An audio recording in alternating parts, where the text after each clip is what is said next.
Is it a gun that sucks balls? I'm the farting demon in this relationship. I'd be an awesome rich person. You're both just an embarrassment. God, I'm awesome today. We're talking Tom Hanks and his vehicle. Yeah, I had my finger in my mouth waiting for you to finish. You gotta get 4 balls or something. Like dick piercing? No, you know damn well I'm fucking that demon. Still sexy. How could that be close and not be Yeah, right? I'll just kill some random dude. His wishes of blowjobs. Hey everyone, welcome to another Plotty Time Minisode. This week you got just me again, your boy Poppascotch.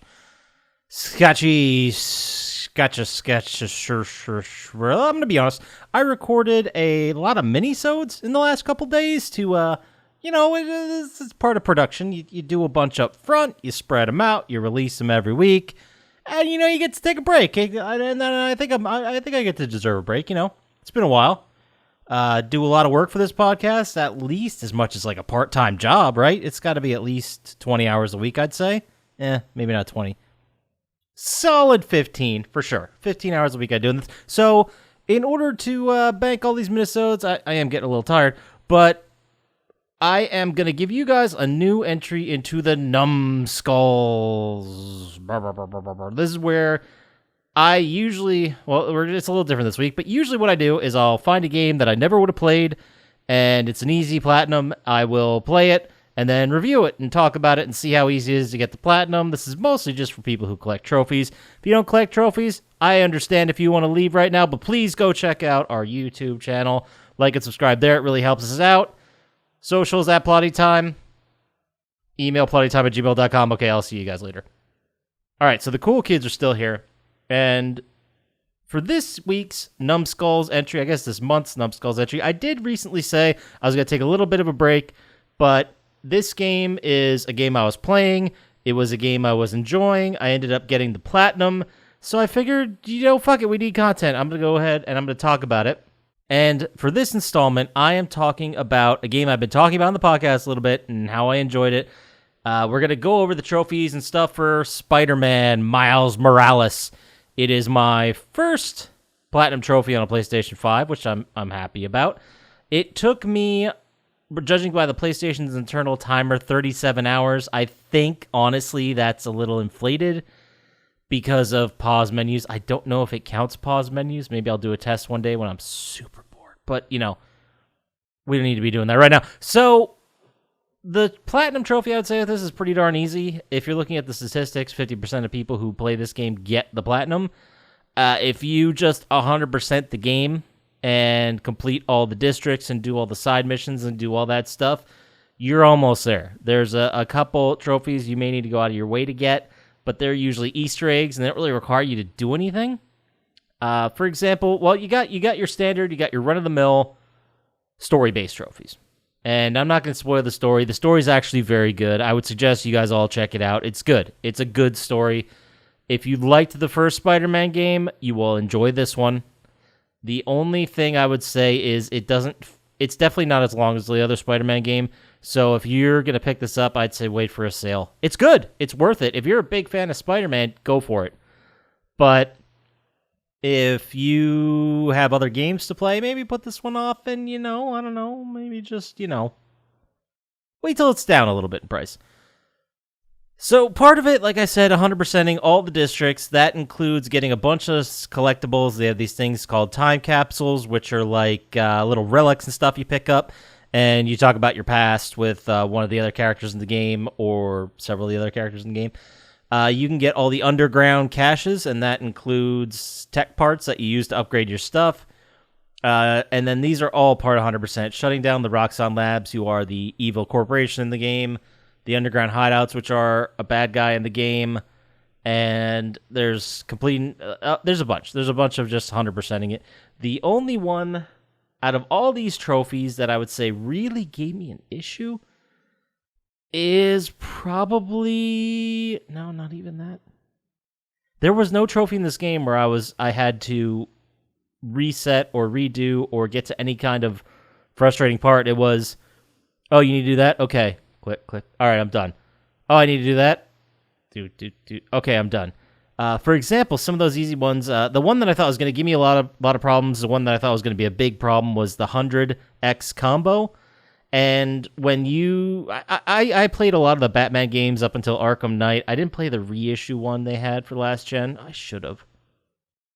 Whatever. So with that combat, the second you get hit or whatever, it restarts your counter. In Spider-Man, that does not happen nearly as much. They give you a little bit more leeway and a little bit more time to continue combos. And on the Friendly Neighborhood Spider one, you can get hit and you still don't lose your combo. Friendly Neighborhood Spider is like the easiest difficulty. So basically, all you need to do to cheese it is put it on that difficulty, keep dodging people as they try to hit you. Dodging count as a combo hit, so it's real easy to just get it. I thought it'd be a problem because while I was playing the game and doing it organically, I got to like 50 maybe once or twice. So I was like, ooh, boy, 100's going to be tough. But once you cheese it, it's very easy. There's also different kinds of challenges. There's a transversal challenge, a combat challenge, and a stealth challenge. With the combat challenge, pretty self-explanatory. You get enemies, you got to combat them in whatever method they tell you to do. If you do the transversal challenges, that basically is just transversing around the city. You fly, you point launch yourself, you swing, whatever, and you got to hit the checkpoints to get it. And then the stealth challenge is they have a certain amount of enemies on the board, and then you have to kill them in under a certain amount of time. They're challenges. I mean, we've done challenges. And then the thing about it is you need to get spectacular on one of them. And I think there's three each. Each one has 3, so there's a total of 9. You need to get spectacular, which is the top ranks in one of them. So you don't even need to get top ranks in all of them. You can just do one and half-ass the rest, and you'll be fine. I didn't really have much problem at all. The only issue I really had was with one of the combat challenges where you had to knock out people in the air. But once I realized you could use my special Venom moves, then it was pretty easy. It was just I didn't have that move unlocked when I tried to do it, so I made it harder on myself. But it wasn't bad. It was pretty easy. The other things that you want to do in the game, just for completion's sake, completing every challenge once. You don't, like I said, you only have to get perfect on one. There's one called crafting 10 upgrades. I mean, you're gonna get that anyway by unlocking stuff and doing that. There's a couple of chapter specific, or I guess level specific ones, but they're pretty easy. You don't really have to worry about those because if you miss it, you can just restart after the game's over with chapter select. So even that's not a pain in the ass to really do. There was one I forgot to do or didn't realize I had to do, and it was messed up because I don't know if I had read it and forgot or if I just wasn't aware or what happened, but I was playing this one moment in the game, and I'm like, I bet this is a goddamn trophy. And then I forgot about it, and I left, and then later I found out it was a trophy, so I had to go back and restart the mission. But I think from the beginning of the mission to that point was like 5 minutes, so who cares? Like I said, I've 37 total hours. It's not difficult. There's also more collectible stuff, like collecting all the sound samples, which are like a side game. One of the character traits of Miles is that he does beats in his free time. So you have to go sample certain sounds within the city that his father and uncle used to mess around with when they were making beats. So you recreate one of their beats. It was fun. It was a nice little character moment, and it was a side mission, and you don't have to do it. You just get more activity points, which cause you to upgrade stuff. Some of them are combat specific. There's one called Up and Over, which is perform a Venom jump, then a Venom dash on a single enemy. There's another one from Downtown, use a Venom dash to throw an enemy into a group of 3 or more. From Downtown with the Venom dash, I'm pretty sure I got that by accident. Up and Over, I had to be like, oh wait, how do you do the Venom jump? Oh, okay. And then I did it this first or second try. It's not anything that's very difficult. And then there's a couple of trophies around there that are thrown in to be, I don't know, just eccentric stuff. Maybe mess around with game modes. There was one where you have to apply a sticker and customize lighting while in photo mode, which is called JJJ Would Be Proud. And that's just it took 3 seconds. One's called Best Fries in Town, and it's just pay your respects to a legend in the Upper West Side. And not that this is really a spoiler because it's not part of the story, but for that mission, you have to go to one diner. I think it's called Mick's Diner, and there's a huge statue of Stan Lee out front. So you just kind of see it and hit the button, and you're like, oh, must have been a pretty cool dude. And then that's it. That's the whole thing. It's a neat little Easter egg for Stanley. There's another one. It's called Never Give Up, where you pay respect at Jefferson Davis's grave in Harlem is the name, but that's actually your dad. So you go there and you pay respects to your father who passed away in the story.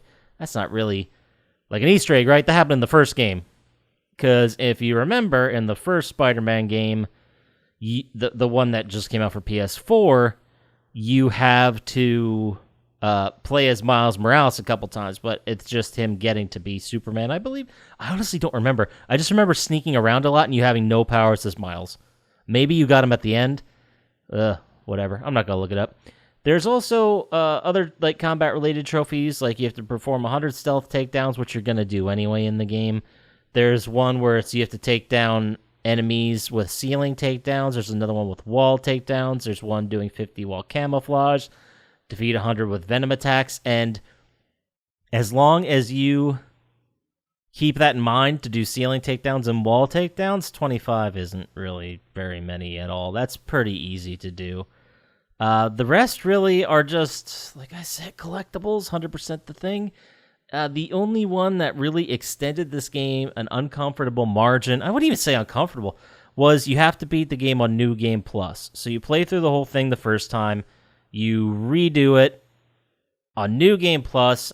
For me, I just flew through the story. There were a couple of skills I needed to upgrade to remember, because one of the trophies is 100% all of your skills. And then that very easily just, you get them anyway from completing missions. You get enough XP, and then you can just dump them. I ended up with like 8 extra skill points, I think there were, something like that. Anyway, for the New Game Plus, I rushed through the story. I flew through it as fast as possible. I skipped every cutscene I could, because I already knew the story. And I honestly, if I had to guess, that was maybe 5 hours skipping through and going as fast as possible on the easiest difficulty to defeat the enemies as quickly as possible. You want to add time to that? Watch the cutscenes, which, like I said, it's a good story. It's worth your time. And you could also, put on higher difficulties, so some of the combat's a little bit more difficult, Maybe it gets you to reset a couple times. That's pretty much it as far as the trophies go. It's a good game. It picks up right... I don't know if... it's a little bit after the previous game, and I guess I could do a little lead into it. Basically, the entire story is you begin as Miles Morales. There is no Miles' origin story. There is no he gets eaten by a bug and becomes whatever. You don't do anything, or I don't think it follows the Into the Spider-Verse one at all. I'd have to check again. Man, I don't remember. I should pay more attention. I should watch that movie again. Maybe I'll do it for a video game movie, even though it's not. But no, I won't. Maybe I'll just watch a movie for fucking fun. You ever think about that? No, I'm sorry. I'm not mad at you. You're great. So you skip the origin story, and you're basically running through the city doing a mission or two with Peter Parker, Spider-Man. You both exist in this universe. And Peter's kind of being your mentor, taking you under his wing. Miles in this game's like maybe 15, I think. 14, 15. He's a young kid, but he's a badass. And there's even a moment where you save Spider-Man from Rhino, which was a pretty good moment. And then very, very close to the beginning of the game, Peter Parker says, "Hey, I have a class trip. I want to go see MJ. Are you okay, keeping after the city for a while I go do this?" And you're like, yeah, sure, no problem. And then when Peter's gone, you run into several other bosses. Main one being Rhino, and also you fight the Tinkerer, you fight the Prowler, and there's one other winged enemy that you have to fight. It's not Green Goblin. I don't remember all the Spider-Man enemies, but you fight him as well. And none of them were super difficult. I think the one with the Tinker at the very end of the game was kind of challenging because there were a bunch of varied attacks. And there was, when I was playing through it the second time on New Game Plus, it took me a while to beat the Tinkerer, because the attack, you're supposed to basically stun the Tinkerer, and then when they're stunned, you use the Venom attack. But I wasn't using Venom, I was using like other attacks, because I had to keep using my Venom meter or whatever to heal. So I kept fighting and be like, man, this is taking long. I hit this guy like 10 times. What the fuck is going on? And then I realized, oh, I hit it with Venom, and that progressed the story. But if you're doing that and you don't realize that and you need to do it, then it might take you a while. But it's doable. You're mostly just a young kid trying to do their best. You get caught up in a deal where Roxxon, this mega corporation, is trying to basically make clean energy or a new type of energy. And then the idea was to install the first one in Harlem and then turn that on and basically provide a whole bunch of clean energy. But the problem was that this company, surprise, surprise, were actually evil. And the development of the energy reactor, whatever, caused a lot of people to get sick. And since they rushed it to meet the deadline, you eventually find out that this thing's going to blow up and kill everybody. So Spider-Man has to go save Harlem. That's the story. I mean, I'm not spoiling anything. There's a lot more than that going on here. Like I said, it's enjoyable. A big difference between the previous Spider-Man game, and the Miles Morales one is the side missions for sure. And with these side missions, I liked them. I thought they were great because, you do need to do them to get the plat, so I guess I'm not really going off course here. But I thought they were great because they were usually pretty small, pretty insular, and they added to the story. Like, for example, there was one very early where you go to a bodega with this guy named Tio, and his cat is missing. His cat's name is Spider-Man. And he's like, that's the real Spider-Man. You're some fake-ass Spider-Man, whatever. And you are like, all right, I'll go help you find your cat. You eventually track him down. You bring him back. And he's like, oh, thank you so much. That was great. Really appreciate it. And that was really neat and then later you see the cat again when you go in there, and then eventually you unlock one of the suits that has the cat in the backpack. It's pretty cool. There's other missions where you have to basically go to what's called, it's an anagram called Feast. I don't remember if it was in the previous game, but it was basically kind of like a Meals on Wheels shelter situation. And your mother helped there a lot, so you would go help and volunteer and assist. And you had to basically connect the electricity so they could get heat for one of the things, because they were trying to drive them out of the neighborhood, I guess, and they just wouldn't, or, drag their feet fixing the heat, the city did. So, yeah, even in video games world, there's a bunch of bureaucratic pieces of shit, because that's the world we live in. So, like I said, the side missions are varied. There are some where you have to go track down people. There are random crimes that pop up over the map, and you need to do at least one of each of them to get the 100%. None of the crime scenario things I thought were very difficult at all. It was you thwart a robbery was one of them. Stolen car is one of them. They're kind of like the first Spider-Man game. If you're familiar with how those quote-unquote crimes worked, then you're fine. Now, the one addition, or the one change I should say, they did make for that is in the previous Spider-Man game, you had to do a certain number. You had to thwart or stop a certain number of crimes, and these things were randomly generated. So you could be just flying around the one district over and over and over and over again until one finally popped up. Then you could actually do it, and then you'd get the trophy, because you had to do like 5 in each district or whatever. In this game, it's different. There's like, 10 to 15, probably like 10-ish, different crimes, types of crimes, that, yes, they do randomly spawn all over the map, but once you hit certain missions, new ones unlock, and by the end of the story, when you're trying to 100% everything, you could open up your phone and literally find one. Like, you can click on, like, stolen car, 0 out of 3, optional mission parameters done, and you can click on it, and then it'll pop up on your map, and you can just go do it. So you don't have to sit there and grind and grind and grind. That was probably, that was definitely the most annoying trophy from the previous Spider-Man that I did, and I'm glad they fixed that for this one. So overall, this is, like I said, this is a numbskull entry, but it's a little bit different from what I've done, because I actually wanted to play this game.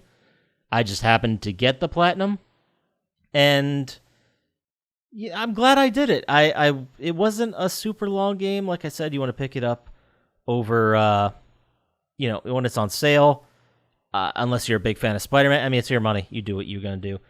But overall, I would definitely recommend it, especially if you haven't played the previous Spider-Man. There's a version of this you can buy right now that has both of them, and if you haven't played either, it's great. I will say, however, that now that I have the plat, now that I'm done with it, I don't really have much of a desire to go play through it again or play any of the stuff or swing around. Swinging around and traversing the city is great, and it's a lot of fun, but I don't have...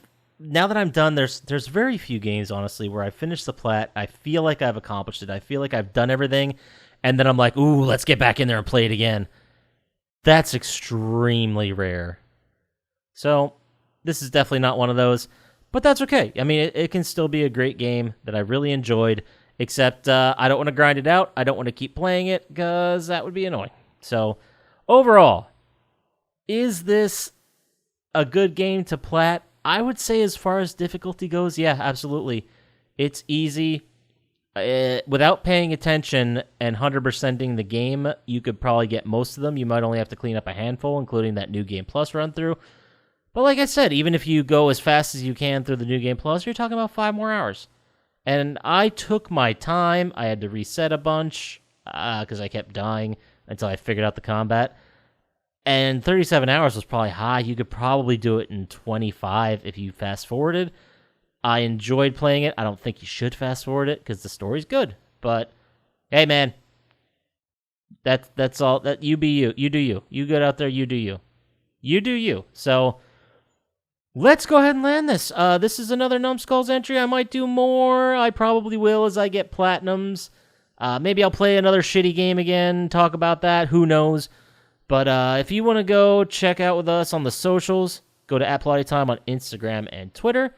If you want to shoot us an email, go to plottytime@gmail.com. And like I said in the top of the episode when I was doing all these promos, if you go to YouTube, search for us @PlottyTime or just PlottyTime. If you don't know how to use YouTube or Google by now, I don't know how you found this. I don't know how you could find a podcast and download it without knowing that. But hey, this is the world we live in. So go to YouTube, like and subscribe, help us out. Really appreciate it. Other than that, I will talk to you NUMM SKULLS next time. Peace.